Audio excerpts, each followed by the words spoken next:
July 4, also known as Independence Day, marks the day the Declaration of Independence was adopted and the 13 North American colonies officially separated from Great Britain. Since the 4th of July is today, here's a brief rundown of what happened that day in 1776, 249 years ago. It was actually the beginning of the Revolutionary War. Britain formally relinquished its claim to America in the Treaty of Paris, signed on September 3rd, 1783. This treaty officially ended the American Revolutionary War and recognized the United States as a free, sovereign, and independent nation. The agreement included key concessions from Britain, such as acknowledging U.S. independence and establishing defined boundaries for the new nation. It also outlined provisions regarding fishing rights, and the peaceful withdrawal of British forces. While the Declaration of Independence in 1776 marked the American colonies' claim to separation from Britain, the Treaty of Paris in 1783, that would be September 3rd, right around Labor Day, represents the official relinquishment of Britain's claims and the formal end of British rule.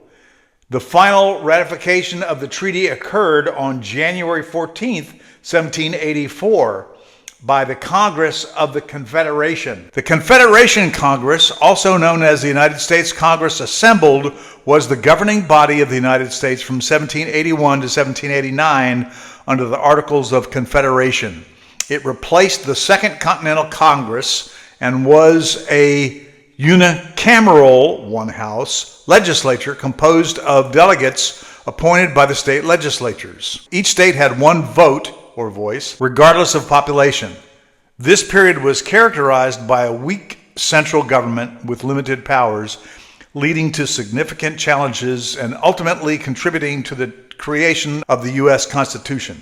Here's a more detailed look. Successor to the Second Continental Congress, the Confederation Congress officially began on March 1, 1781. That would be 3 years prior to the ratification on January 14, 1784, following the ratification of the Articles of Confederation. The Articles of Confederation intentionally created a weak central government, granting most powers to the individual states. Key weaknesses: the Confederation Congress lacked the power to tax, regulate commerce between states, or enforce laws effectively. It also struggled to raise an army and relied on the states for funding and troops. Unicameral legislature, amendments required unanimity. Any amendments to the Articles of Confederation required unanimous consent from all 13 states, making it extremely difficult to address the weaknesses of the system. Executive and judicial branches absent. Didn't have them yet.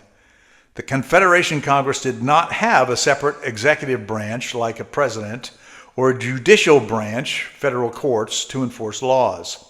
Succession. The Confederation Congress was replaced by the U.S. Congress under the Constitution after the Constitution was drafted in 1789. Wow, that's 5 years after the ratification on January 14th, 1784. 2026 will be the 250th birthday, as they call it, of the seceding of the United States from British rule. 70 years ago, red, white, and purple.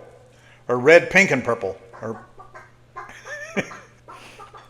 okay, I didn't even grill. I suppose I could go to, one of these local hamburger joints and get myself a hamburger. I don't want to clean up any grill mess. Okay, where am I going to put this? Right here, maybe? Is that in the viewfinder? Yes, it is. Anyway, happy 4th of July. Everybody over here seems to have their own grills on their own patios, so no need for the multiple grills out by the pool. I mean, us older folks don't want to scare the younger folks by going out there and baring our beer bellies for all to be afraid of. So whatever, we're just going to grill in the comfort of our own homes and maybe take a stroll out to the pool just to take a stroll out to the pool. Anyway, happy 4th of July once again. And we will talk to you next year on the 250th birthday of the seceding of the United States. And then 7 years after that, 8 years for the ratification after that, is when we'll celebrate the actual birth of what became an independent sovereign nation. September 3rd, 1983, and then January 14th, 1984, when it actually became official. So there you have it. July 4th, 1776 is actually when we declared our independence and began the fight for it. And there's only one common grill out here. Nice and clean. I think they took all the other common grills out. I think so. There used to be 3, I think, back here. So, yeah. Happy 4th of July.